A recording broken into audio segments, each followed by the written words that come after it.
Hello everyone, welcome back to my channel. तो आज हम पढ़ने वाले हैं सेंट्रीफ्यूग। एक स्पेसिफिक इंस्ट्रूमेंट है जिसको हम साइंस के वेरियस फील्ड में यूज़ करते हैं। ठीक है, तो इस वीडियो में हम यहाँ पे देखने वाले हैं कि इसका वर्किंग प्रिंसिपल क्या है, इसमें किस तरीके से स्ट्रक्चर है, साथ ही साथ हम इसका इंट्रोडक्शन भी देखेंगे और इसके एप्लीकेशन भी देखेंगे।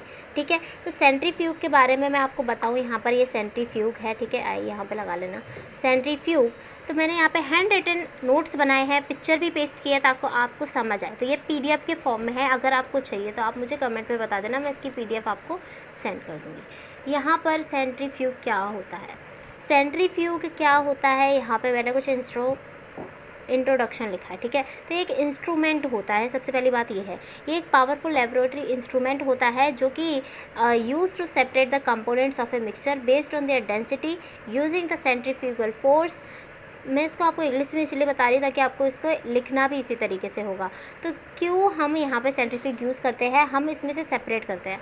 कभी आपने कोई चीज़ देखी होगी डेंसिटी के ऊपर, what is density, mass by volume, आपको ये चीज़ पता है। तो डेंसिटी अगर किसी चीज़ की ज़्यादा होती है तो वो नीचे सेटल डाउन हो जाती है। सपोज़ करो कि ये हमारे पास एक ट्यूब है। ठीक है, यहाँ पर मैंने कोई सब्सटेंस डाला है। ठीक है, कोई भी चीज़ हो सकती है, मैंने इसे मिल्क डाला है, कोई भी चीज़ डाली है। ठीक है, इवन हम इसको मेजरली डीएनए जो सेपरेट करने के लिए हम इसको यूज़ करते हैं मेजरली। ठीक है, तो यहाँ पर आप देखोगे, जब आप इसको सेंट्रीफ्यूग में डालोगे, जब आप इसको सेंट्रीफ्यूग मशीन में डालोगे, इसको रोटेट करोगे, जितने भी आरपीएम पे आप इसको रोटेट करना चाहोगे, उसके बाद यहाँ पर ये कुछ इस तरीके से आ जाएगा कि यहाँ पर यहाँ पे नीचे पैलेट बनती है, यानी कि जिसकी डेंसिटी लार्ज होती है वो यहाँ पे नीचे, जिसकी डेंसिटी यहाँ पे कैसी होती है, ज़्यादा होती है, वो यहाँ पे नीचे सेटल डाउन हो जाता है। और जिसकी डेंसिटी यहाँ पे कम होती है उसको हम ऊपर को क्या बोलते हैं, सुपरनेटेंट। ठीक है, एक लिक्विडी पार्ट आपके पास है, उसको आप सुपरनेटेंट बोलेंगे, नीचे वाले को पैलेट बोलेंगे। यहाँ पे जो चीज़ आती है उसकी डेंसिटी होती है कम। ठीक है, तो ये डेंसिटी पे बेस्ड चीज़ है। आई होप आपको कॉन्सेप्ट समझ आ गया होगा कि ये किस बारे में है। ठीक है, अच्छा अब बात करते हैं, ये चीज़ आपको मैंने अच्छे से समझा दी है। ठीक है, हम इसको एप्लीकेशन जो है वेरी साइंटिफिक और मेडिकल फील्ड में हम इसे यूज़ करते हैं, इससे कि सेपरेशन कर सकते हैं। हम किसी लिए यूज़ करते हैं, why we are using the centrifuge machine, क्योंकि हमें यहाँ पे सेपरेशन करना पड़ता है, प्योरीफिकेशन करना पड़ता है और कुछ सब्सटेंस का, ताकि हम आगे इसकी एनालिसिस कर सकें। जैसे कि मैंने आपको एग्जांपल दिया था डीएनए का, तो डीएनए को यहाँ पे सेपरेट करने के लिए यहाँ पे हमें सेंट्रीफ्यूग मशीन की ज़रूरत पड़ती है, तो फर्दर हम उसका एनालिसिस कर पाएँ। ठीक है, डीएनए जब हम अगर हमने सेपरेट कर लिया तो आगे हम उसको किस तरीके से देख पाएँ। ठीक है, तो इसलिए हम सेंट्रीफ्यूग मशीन को यूज़ करते हैं। ठीक है, अब यहाँ पर हम देखते हैं किस तरीके से यहाँ पर इसके वर्किंग प्रिंसिपल आखिर क्या है इसका। ठीक है, अगर आप इसका बेसिकली अगर आपका एग्जाम आता है, इसका प्रिंसिपल डायरेक्टली पूछा जा सकता है।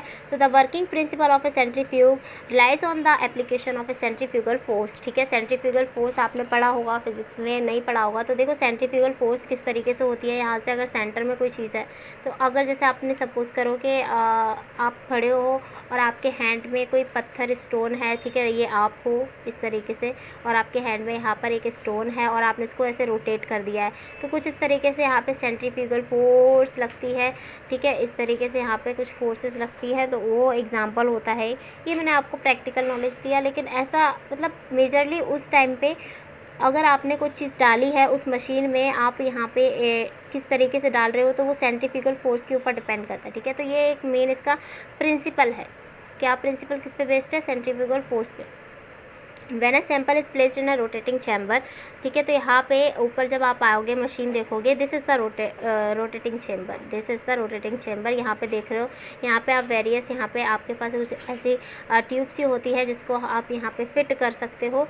ठीक है, तो यहाँ पर आप यहाँ पर ट्यूब डाल सकते हो जिसका नाम होता है, यहाँ पर आप सेंट्रीफ्यूग ट्यूब डाल सकते हो। ठीक है, अब यहाँ पे देखते हैं कि क्या होता है जब हम सैंपल एक डाल देते हैं इसको रोटेटिंग चैम्बर में, तो यहाँ पर जो सेंट्रीफ्यूग स्पिन करता है रैपिडली और क्रिएटिंग करता है एक सेंट्रीफ्यूगल फोर्स को, जिससे कि कॉज होता है denser particle to move away from the centre and settle at the bottom.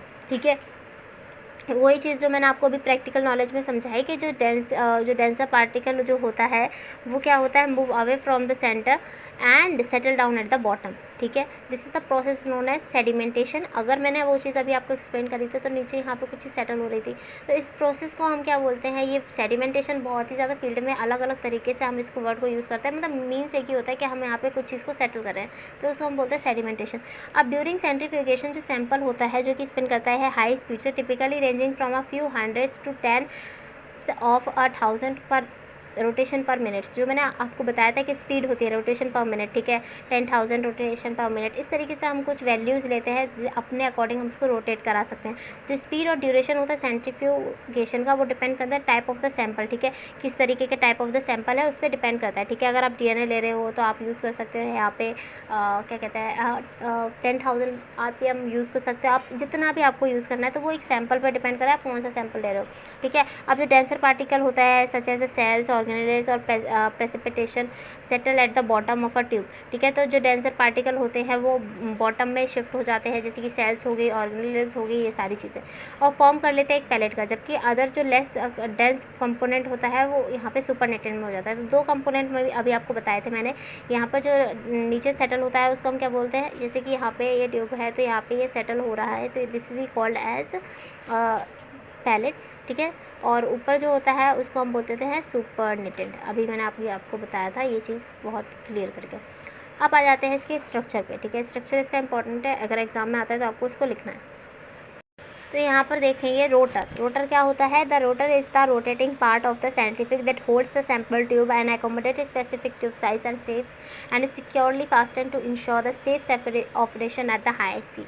What is happened, यहाँ पर ना इस तरीके से एक साइंटिफिक रोटेटर होता है जिसमें कि बहुत सारे सैंपल हम इसमें यहाँ पर प्लेस कर सकते हैं, ठीक है। अगर आप यहाँ पे डायग्राम पे आओगे तो मैंने यहाँ पे आपको डायग्राम दिया है, यू कैन सी हियर, यहाँ पे इस तरीके से रोटेटर होता है जिसमें कि आप यहाँ पे प्लेस कर सकते हैं ट्यूब, ठीक है। तो वहाँ पर जब आप माइक्रोफिर सेंट्रीफ्यूग ट्यूब वहाँ पे जब आप फिट करते हो तो वो चीज़ आपको क्या कर देती है, एक्चुअली बहुत ही जब रोटेशन फास्ट होगी तो उसका गिरने का भी डर होगा, तो उसको यहाँ पर एक सेफली, ठीक है, एक सेफ तरीके से यहाँ पर हाई स्पीड में वो सिक्योरली यहाँ पर बढ़िया से वो चीज़ एकोमोडेट हो जाए, इसलिए हम रोटर वहाँ पे एक पार्ट होता है जिसको हम यूज़ करते हैं।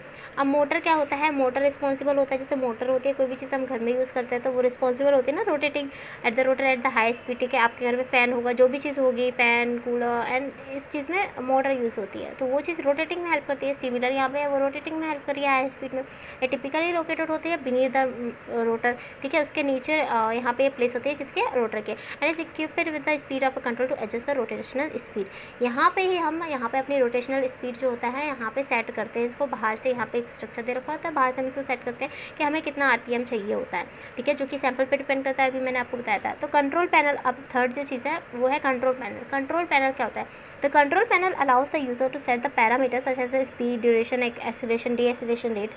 तो जो एक कंट्रोल पैनल वहाँ पे होता है जिससे कि हम user to set the parameters, user कौन है, जैसे कि हम यूज़ कर रहे हैं तो हम यूज़र हो गए, टू सेट पैरामीटर, जैसे कि हमें स्पीड कितनी चाहिए, कितने RPM पे चाहिए, कितने देर के लिए इसको चलाना है, वो भी हम सेट करते हैं।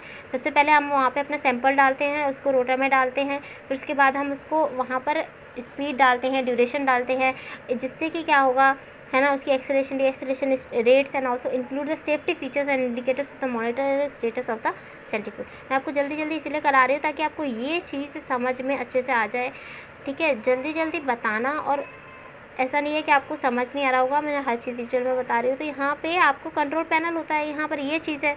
अब यहाँ पे आप हर चीज़ यहाँ पे सेट कर सकते हो कि आपको ड्यूरेशन कितना चाहिए, ठीक है। ड्यूरेशन के साथ साथ आपको, मैंने अभी आपको क्या बताया कि आपको कितना रोटेशन चाहिए, मतलब रोटेशन में RPM कितना चाहिए, कितने ड्यूरेशन के लिए चाहिए, ये सारी चीज़ें आप यहाँ पे सेट कर सकते हो।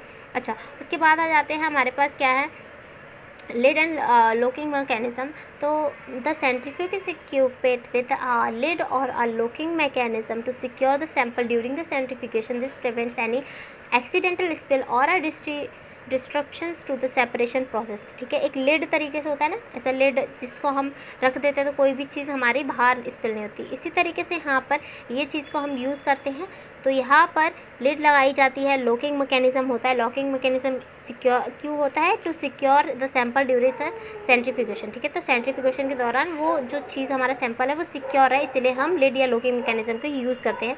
इससे क्या प्रिवेंट होगा, एक्सीडेंटल स्पिल ठीक है। कोई भी चीज़ अगर एक सडनली बाहर आ गई, बहुत ज़्यादा रोटेशन होती है ना इसके अंदर, तो अगर सडनली कोई चीज़ बाहर आ गई, ठीक है, तो इसीलिए यहाँ पे हम देखिए लॉकिंग मैकेनिज्म का यूज़ करते हैं। अब हमारे पास है ट्यूब होल्डर्स। ट्यूब होल्डर क्या होते हैं? अब ट्यूब को होल्ड करने वाला, जिसको हम बोलते हैं tube holders, are a part of a rotor. अभी मैंने आपको रोटर दिखाया था, रोटर के अंदर कुछ इस तरीके से यहाँ पे इस तरीके से बने होते हैं छोटे छोटे ट्यूब्स के लिए वेल्स। तो यहाँ पर वो चीज़ जो होती है, यहाँ पे ट्यूब होल्डर होती है।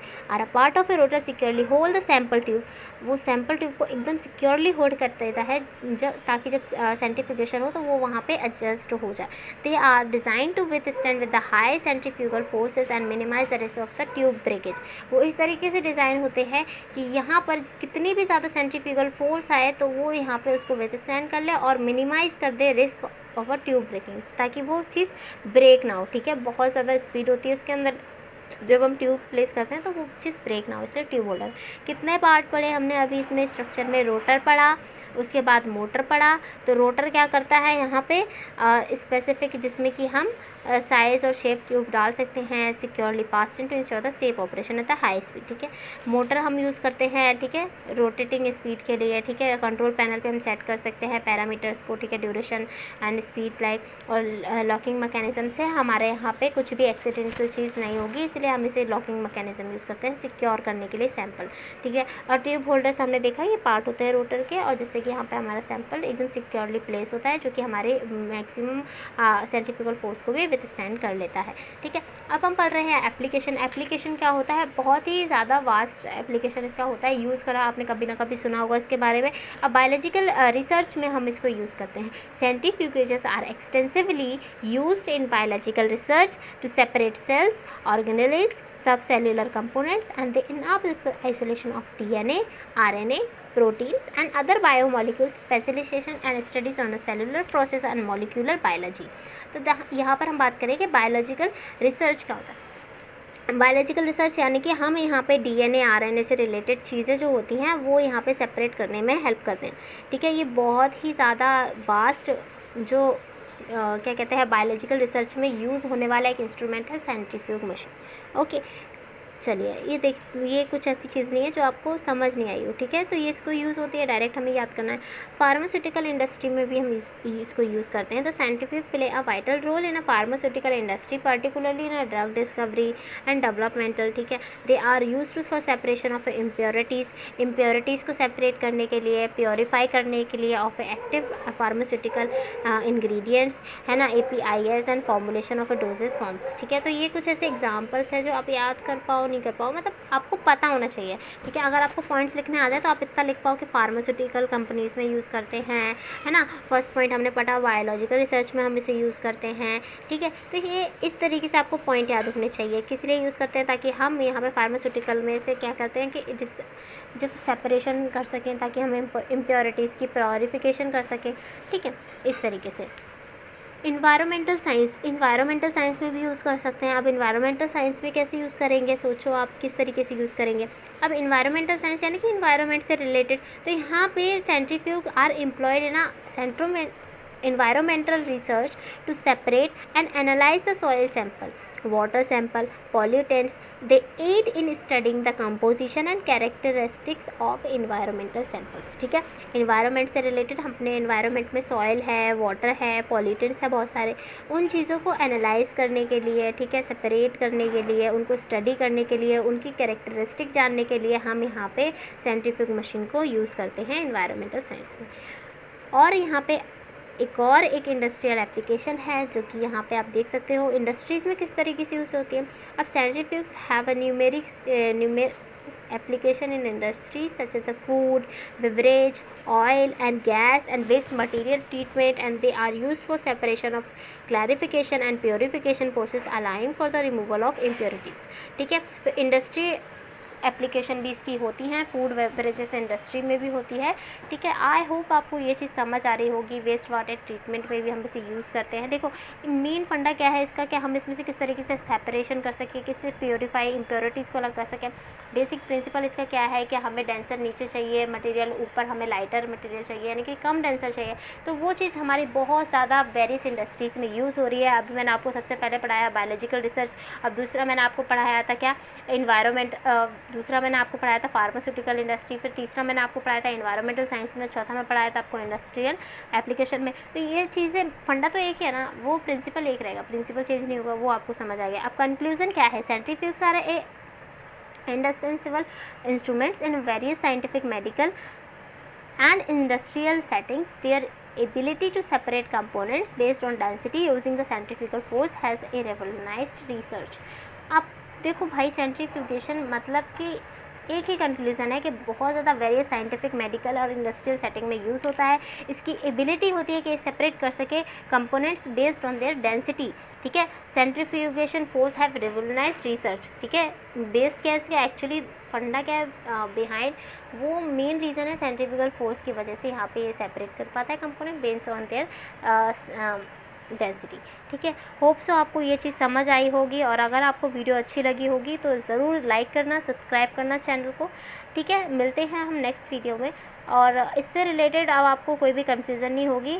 सो see you in the next video, subscribe करके जाना चैनल को, और चलिए मिलते हैं नेक्स्ट वीडियो में। कोई और अगर आपको इंस्ट्रूमेंट जानना है तो कमेंट में लिखना, ठीक है। ऑलरेडी PCR मैंने कवर कर दिया है, वो आप देख सकते हैं जाके, और चलिए मिलते हैं नेक्स्ट वीडियो में। Till then, keep studying.